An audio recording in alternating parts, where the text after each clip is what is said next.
Hello, welcome back to my channel, it's Rini here. Today I'm going to be doing a speed paint drawing of the character Uraraka Ochaco from My Hero Academia. I just started watching this anime and I love it. I don't know why I didn't watch it earlier on, so today I'm going to be drawing her. Oh, and also I just wanted to apologise for the really long absence I've had in the past month. I had a minor surgery, but I'm back to normal, I'm fine now, so hopefully I can start posting more frequently. So I've tried to keep to the same sort of drawing style as the anime itself. I don't normally draw noses and eyes and mouths and faces like this, but the colouring is mostly my style.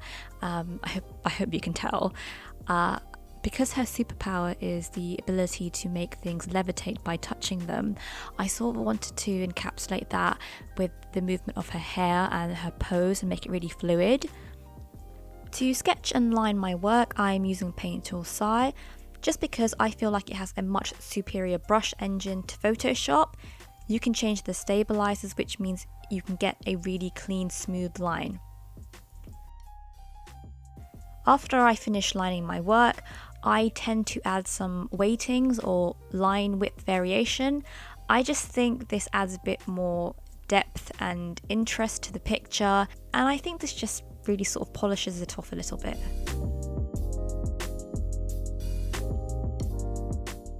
Initially, the plan was to actually do everything in Sai, but I don't normally colour in Sai, I normally colour in Photoshop. And actually, to be honest, so originally, what I wanted to do was make a really bright, a stereotypical anime piece of work. So there's tons of these sorts of drawings on YouTube by like Korean artists. And because Sai has such good brushes, a lot of people who do anime art tend to use Paint Tool Sai or Clip Paint Studio, not Photoshop. So I thought, you know what, let me give it a try, I'm gonna use Sai. But as I started to block in the colours, it just became far too tedious and annoying for me, and eventually I just switched into Photoshop. The reason why I do prefer Photoshop for painting and colouring is because I am able to very easily change the colours, like the hue, the saturation. Another thing is that whilst Sai does have a few layer modes like overlay and shade and multiply, I think, it doesn't do it as well as Photoshop does, and because Photoshop has so many more layer modes, I just felt that it was much more easier to paint in Photoshop, especially because the way that I colour is, I would describe it as semi-realistic, sort of dreamy and colourful. And I think it's much more easier in Photoshop to transform things, group layers. There's just a wider range of tools available to me in Photoshop, which is why I switched. And you know what, I think it's fine. Most artists do use more than one piece of software to make their work.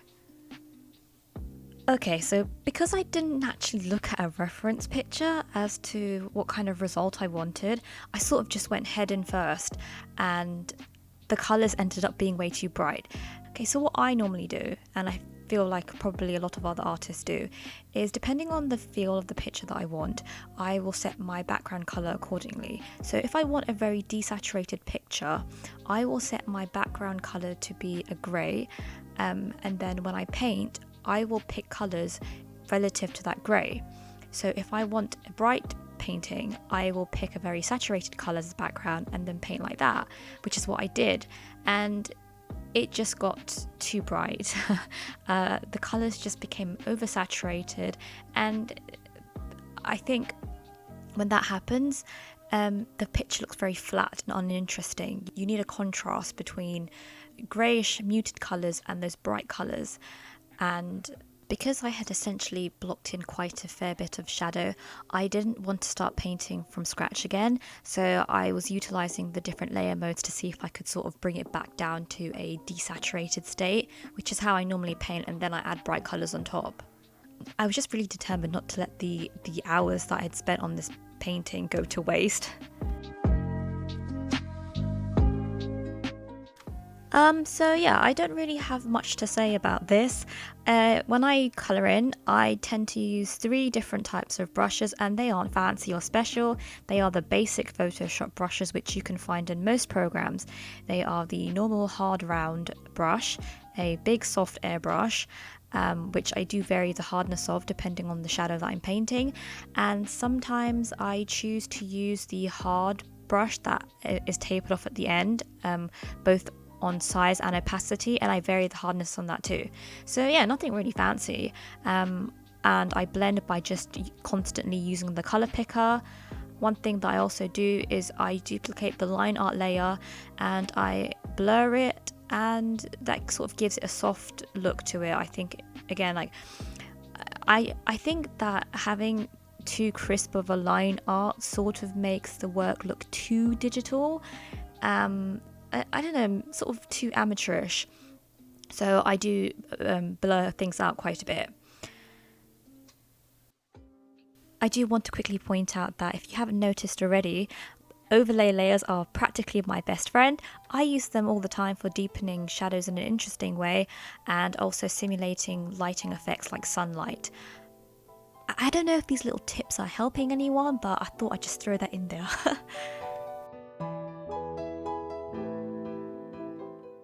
God, the background, what can I say? I started something off, I couldn't really get it to capture that sort of punchy, floaty feeling that I was imagining. Then I realised the softness of the background looks too unintentional, so I went over everything in a hard brush to make it look more purposeful, like I actually planned to do the background like that.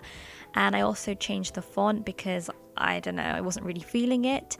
And yeah, but of course these things that I didn't like, I only noticed them when I took a bit of a break, so that's really important. Taking a break is really important.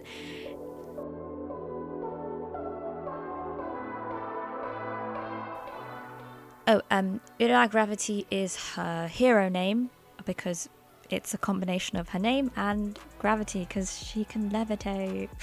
Surprise, surprise. Yeah, so I hope you enjoyed this speed paint. I hope you like my digital artwork, because I really want to do more of this in the future.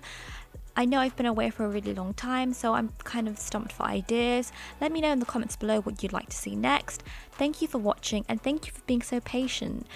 Take care, and I will see you next time. Bye!